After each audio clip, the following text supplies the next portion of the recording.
Ayan, kakain po tayo ng ipil-ipil. Ito yung kanyang bunga. So, let's open. Pero ang mas useful part, ito ay ang kanyang dahon. Ang 100 grams ng dahon ng ipil-ipil ay may katumbas na 85 calories, 15.4 grams ng carbohydrates. Ayan. Karamihan po kinakain ng mga Thailander. Nakita ko lang sa kanila, papanood ng mga ASMR ng mga Thailander ng mga babae. Ito, ginaya ko rin. So, masarap naman. This is my, siguro mga 3 to 4 times ko nang subukan kumain ng ganun. So, ayan. May konting patis. Soy-soy, saka suka. Ayan.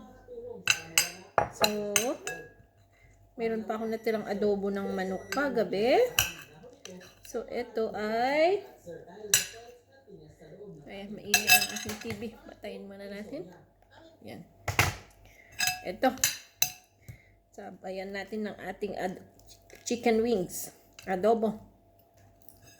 Yung aking chicken wings adobo kagabi. Isasama ko siya. Lagyan ko ng konting patis na may konting suka. Ayan. Ayan.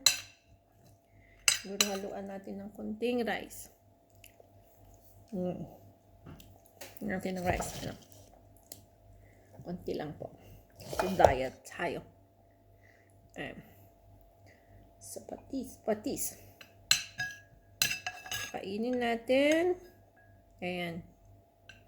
So, it's here. Andun po siya. Ayan. Yung mga buto-buto ng ipil-ipil. And let's try eating.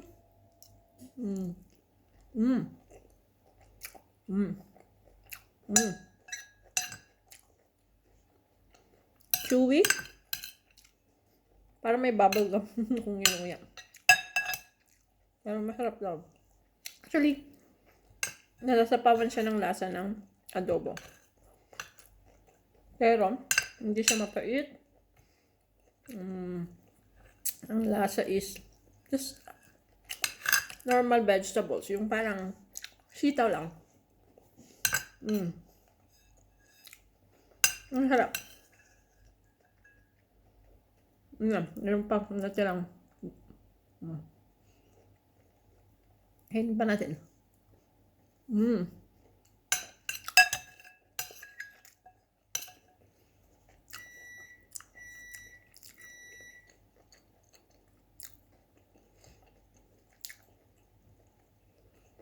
Yan, sarap. So, try nyo rin kumain.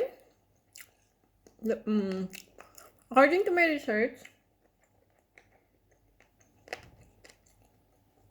marami pong health benefits itong ipil-ipil.